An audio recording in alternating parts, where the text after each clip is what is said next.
Thank you very much, ladies and gentlemen, and again, thank you for the organizers of another very special Capital Link conference. Our topic, and I'll introduce our panel in a moment, is industry challenges and the road map ahead. Well, the last 10 years it's been a very rocky road. Will the road with or without a map be rocky for the next 10 years?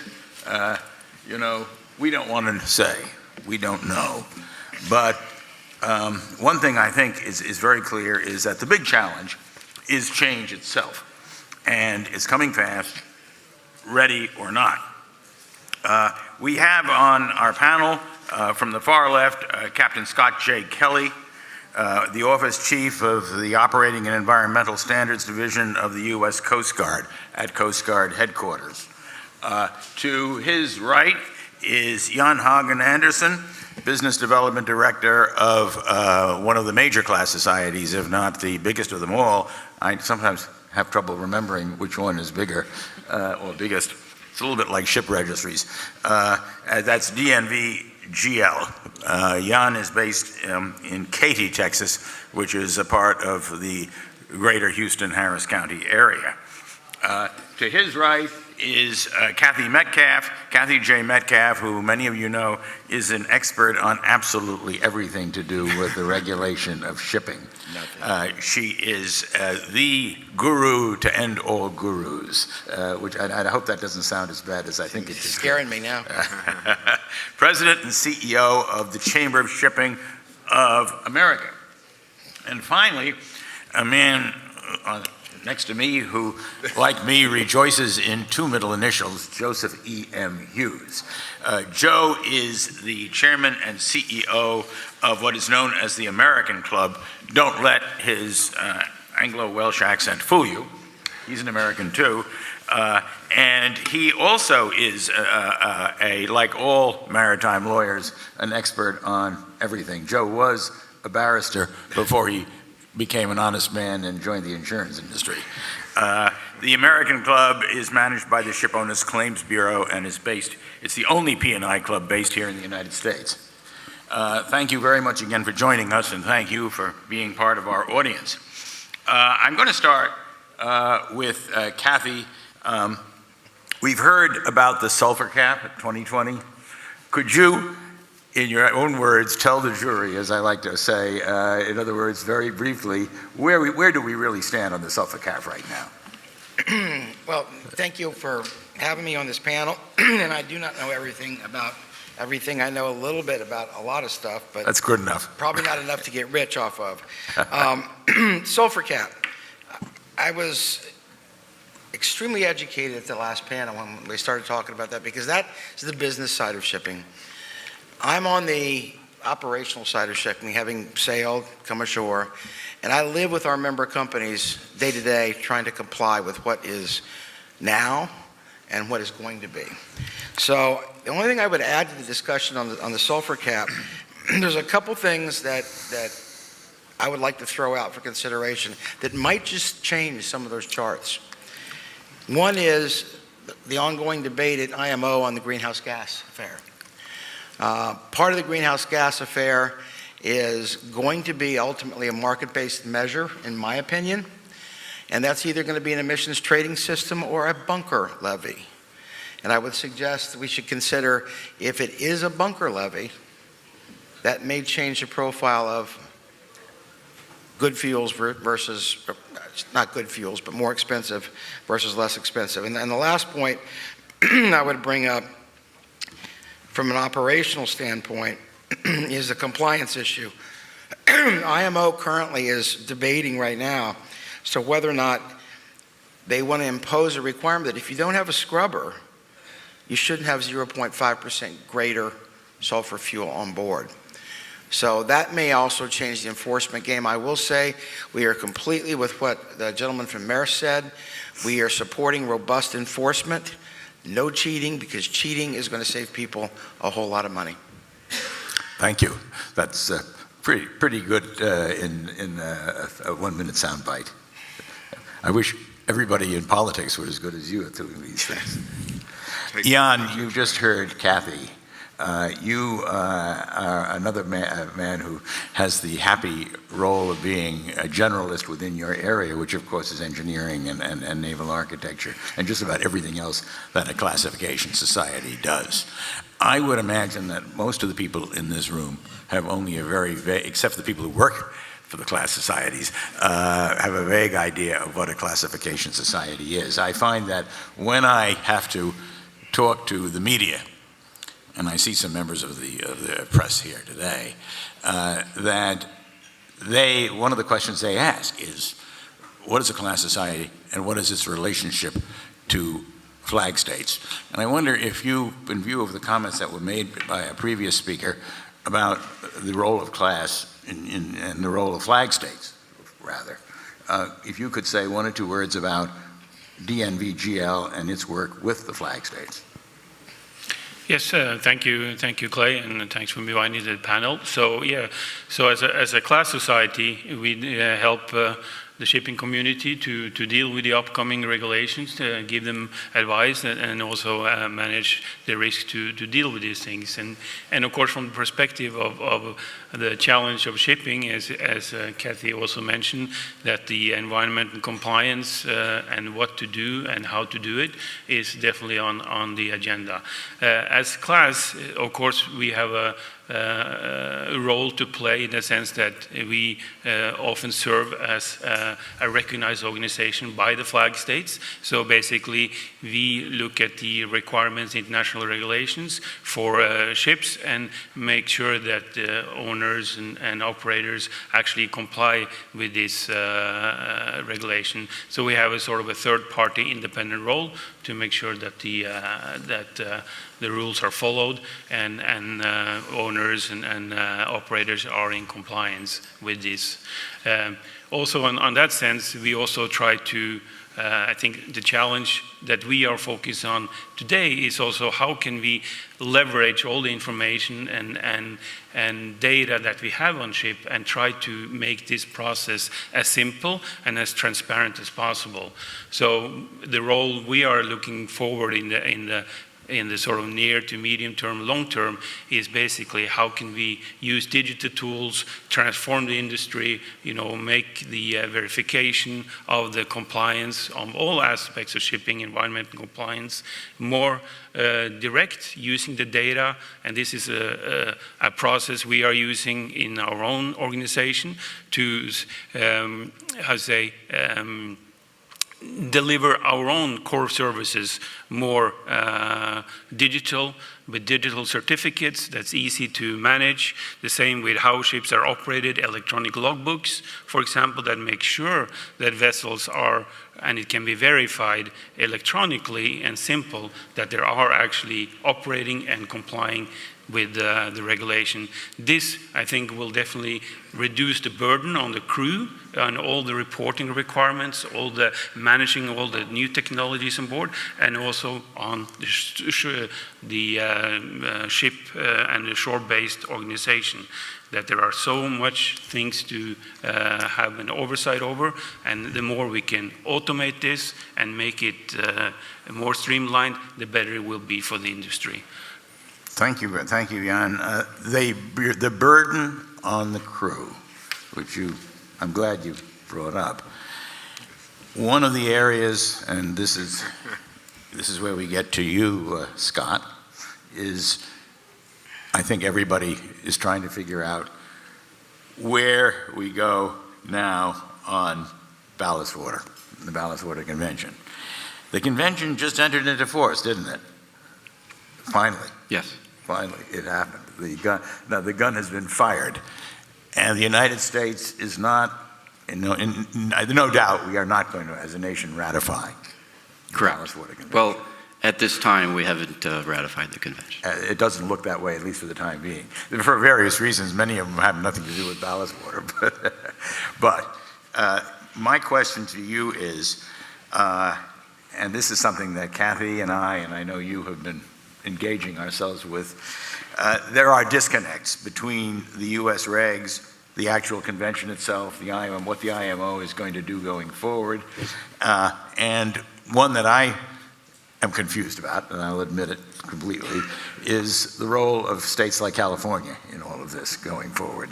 And I wonder if you could offer a comment on that that might enlighten us as to what's happening now, because this is one of the most expensive things coming down the road when we talk about industry challenges. Well, first of all, thank you, Clay. I'm happy to be here, and thank you all for inviting the Coast Guard to be here. This is not an audience I'm used to talking to, and I'm absolutely looking forward to learning more about the economic drivers in the marine transportation system. So, Clay, I have to apologize. I'm not the best person up here to talk about what the state of California or the states are doing. I would actually defer to Kathy on that, because that gets into the legislative lane that's really not an area I should get into. I think that I can comment on the larger reality that here in the United States, when it comes to discharges from vessels, of course you have the Coast Guard involved, we have our authorities, you have the EPA, and then of course you have certain states that are involved as well. And all of those present challenges in their own way. I can talk for hours about the Coast Guard if you'd like. I can certainly do that, Clay, if you'd like me to do that now. No, don't do that. Oh, don't do that. Okay. So, I mean, I would defer to Kathy about what the state of California or Washington or other states are doing. But to get back to your comment about the IMO convention itself, there are a lot of similarities between the Coast Guard requirements and the IMO convention. The discharge standard itself is actually the same. But with that said, as you all know, the United States is moving forward with our requirements. So, not regardless of what happens with the convention, what we do informs our discussions at the IMO, but our regulations have been in place since 2012. And I have to say the larger message when it comes to ballast water for all of you is the Coast Guard is in compliance mode now. Our regulations have been out since 2012, and we're working to implement our compliance program as consistently as possible and as transparently as possible. And I can go into more detail if you'd like. Well, one of the questions, and this is addressed to Kathy as well, and I buttonholed both of you, as you know, during the break before we came up here, and I said, it'd be neat if you could sort of engage in a dialogue, the two of you, and even ask each other questions. I have no idea personally, and I'll admit this, where we are on type approvals, or even, maybe for the benefit of our guests here, what a type approval really is and what it entails. Does anybody want to? Yeah, I'll take that question again since it falls under our world. So let me briefly talk a little bit higher about the complexity of ballast water for some of you who may not be aware. So first, this is a significant environmental threat, but it also has a significant impact on the economic chain. So the species that we're talking about right now are significantly small. They come in the millions. They're diverse, they're evolving, they're dynamic, and they're transient. So we have an absolute complex problem that we've been trying to address for quite a while. We've made progress, and there's good news. So here in the United States, we have 5 systems that are now type approved by the Coast Guard for use on board vessels. That means these systems have been tested to meet our discharge standard, and they can be used to meet our regulations. With that said, it doesn't mean these systems are perfect. One of the messages that we like to talk to industry about is everybody's looking for a perfect plug-and-play solution. The reality of it is, though, we want one that the ballast water system itself, I would recommend you look upon it as a cargo treatment system. It directly impacts the way the vessel operates, the speed of which the cargo is delivered. And we're encountering and learning a number of things. The market is evolving, the systems themselves are evolving, the technology is new. As I said, this is very complex. So what does a type approval mean? Type approval means for the United States that it meets our discharge standards. It's been tested to do so. But with that said, the best advice for folks that are running ships would be, in short, to get in the game, to treat it as a cargo transfer system, develop the design and engineering you need to use the system, select a system carefully, be very familiar with the maintenance, the requirements for what to do if your system breaks down, have a plan, a contingency plan for what to do if the system breaks down while you're in port, and also focus on training. We're discovering training is a huge element of from the folks that are using these systems now. Thank you. Well, I think that's very helpful. Kathy, okay, having said that, we said this is the roadmap ahead, right? Or at least our panelists supposed to deal with the roadmap ahead. Can you give us, this is like going back to school. Can you, on the back of a postcard, tell us what the roadmap is ahead for ballast water, knowing now that the convention's in force, knowing where the United States is headed, we think, having some idea of the political climate, which, by the way, is, I think, probably a source of concern to some people because the attitude of the present administration is very different from that of EPA in the past administration, the Obama administration. can you give us a quick overview of what you think is going to happen in the next couple of years, bearing in mind that this is a largely commercial audience? Just like any technology forcing regulation, the early steps are train wrecks. I think in 5 years, we're not going to be talking so much about this anymore. We're going to be Boy, will that be great. Okay, I'm optimistic, but as with any technology, a number of scientist treatment folks thinks it's very easy to marinize a land-based kind of chemistry onto a ship, which is not necessarily so. So the type approval under the type approval testing protocols work fine, but when you put them on a ship, there's a lot of engineering. What I would suggest to any ship owner out there is if you've not started to play in the game, you need to start playing now.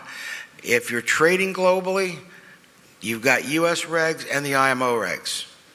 And what you need to do is start narrowing down systems that fit the operating profile of your particular vessels and flow rates, footprints, and your voyage patterns. Because some systems, quite frankly, have right now a 72-hour hold time. And if you're on a 24-hour voyage, that's not going to work for you.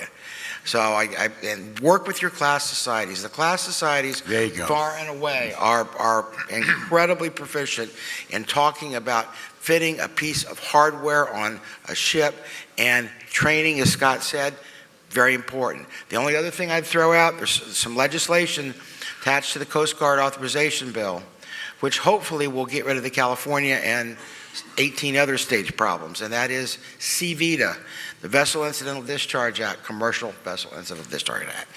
What that would do, it would take the current EPA program with the Vessel General Permit, take the Coast Guard regs, and turn them into one set of regulations that applies to commercial ships while in U.S. waters. And that will go a long way to getting rid of this IMO, U.S., state, and in some cases local. California, well, that's just a whole other story. It is another story? They've set a discharge standard that is impossible to measure. Right? Zero detect, essentially, is what they've done. Instead of changing their discharge standard and backing off to a little bit more realistic standard, they just keep moving the application of it out in time. So they've got to stop changing their watch and actually start looking at what they're trying to accomplish. It is possible to do what the IMO Convention and the U.S. regs are asking us to do, but there's going to be some growing pains. Thank you. It's a sobering assessment. Is there any, Kathy, is there any prospect, before we leave you, give you a little break, that we can square the circle, that California's proposal, because it is a proposal. It's legislation already. It's legislation already, but it's not in effect yet. It is in effect. It is, okay. My understanding from what you just said was that it was not. Well, no, the California legislation is in effect. It establishes a standard and a timetable for implementation. Oh, all right, that was my question. In other words, if I sail my container ship into the port of Long Beach, California, that is not, the actual legislation is not being implemented at the moment. The date is out. It's 2020 and 2030. Okay. So you comply with the U.S. regs right now in California. As far as I understand, you're okay, except they've got their own little reporting system. Now, these folks here, as you know, and as you and I have discussed, are very practical people sitting in the audience today. We've got bankers, we've got lawyers, and we've got ship owners, among others. Let's say I have a container ship. Let's say I'm Maersk, and I'm sailing into the port of Long Beach, but I'm also taking it through the canal, the new Panama Canal, to the east coast of the United States. Obviously, I'm going to have to meet, from what you and Scott have been describing, two different standards. Am I right? No. Okay. Same standard. There's some slight twists, like, for instance, the U.S. recognizes extensions for ships that the systems that have been type approved do not fit right now. The IMO Convention does not recognize extensions. So when your implementation comes up in the IMO Convention, you've got to comply. Correct. Okay. Well, we'll go back to that and see if there are any questions. Thank you very much. That's very helpful. Joe, I'm going to ask you the question. Yes, carry on. Yes. I'm going to ask you the question to which I think I alluded when we chatted a little while ago. I have been watching, and I think a number of us have, the increasing not only cost of litigation, but also the fact that there are two different kinds of VLCC. One kind of VLCC, as we all know, is the very large crude carrier. The other VLCC is a very large, costly claim. Yeah. And very large and costly claim, I should say. And there are a number of them, there's one in particular, which I'm aware of, which is still going on. And that involves a case that we all thought was gone from the headlines, and it involves a ship called the Prestige. The Spanish government still has a claim out there, and it's an enormous one, isn't it? It's in the billions of euros and certainly dollars and pounds sterling. And that claim is against the representatives, among other things, of a P&I club.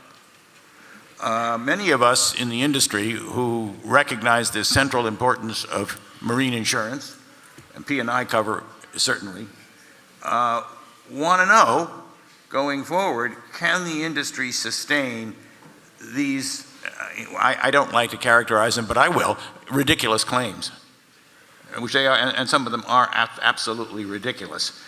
Some are not.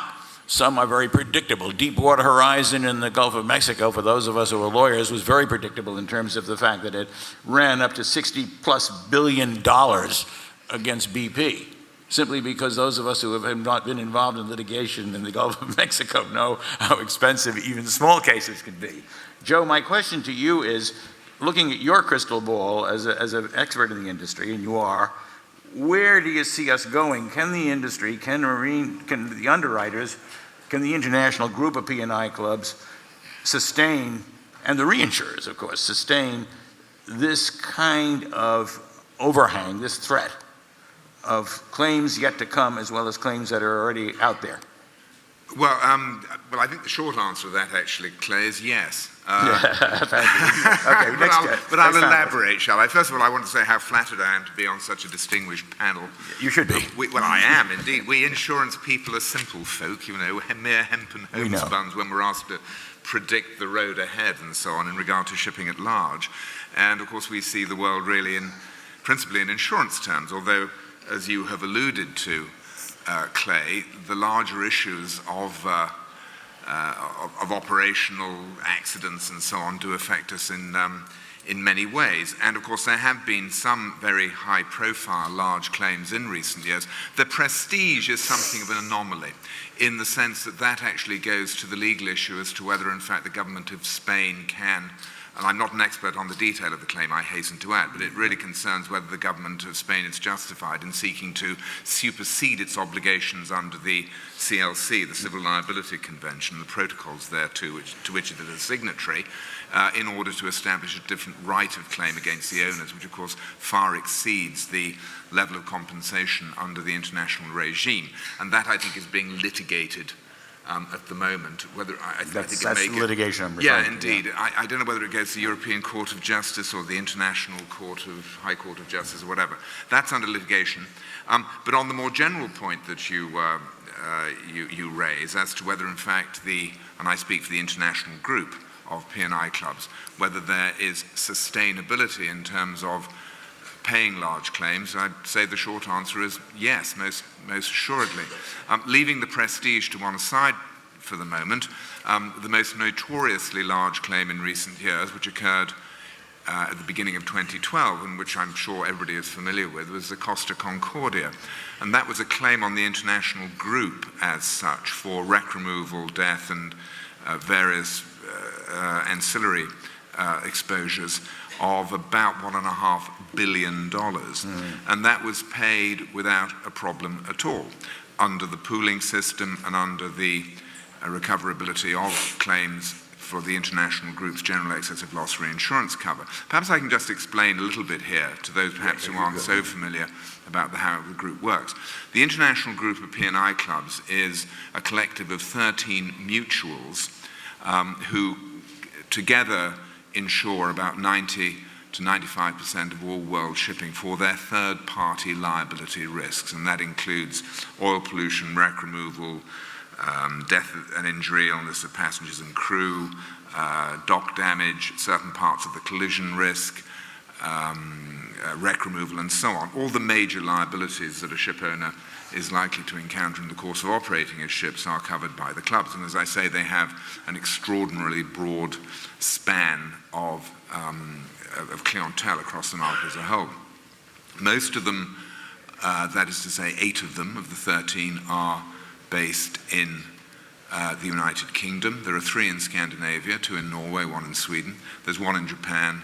And there is the American club, and we are the only, as Clay mentioned earlier, the only P&I club domiciled here in the Americas. Anyway, collectively, though, the 13 clubs operate a somewhat elaborate but extremely effective and extremely efficient reinsurance arrangements amongst themselves. The first $10 million of any one claim is borne by the individual club. It's the individual club retention for that claim, excess of a member's deductible. For the next 90 million, that goes into what's known as a pooling, that's in the pooling layer, the international group pool, where the clubs, rather as a kind of super mutual, contribute to each other's claims in accordance with a prescribed formula.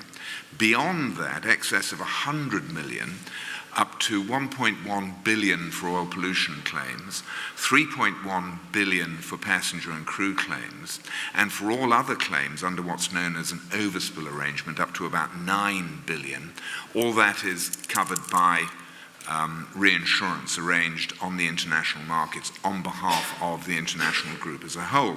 And of course, if you have a single purchaser as the group that represents 90 to 95% of all world shipping in that context, you have a good deal of purchasing power. And the rates that are obtained for ship owners for cover up to those very high limits are extremely competitive by any objective standards. The pool is extremely efficient because claims are only paid as and when they arise and are settled by the claiming club, and then all the other clubs. There's no advance payment of premium. All the other clubs pay their share of that claim as and when claims are made on them under the pooling agreement. So the integrity and the strength and the financial security of the entire system, representing, as I say, 90 to 95% of world shipping subscribing to it, is extremely considerable. And therefore, the sustainability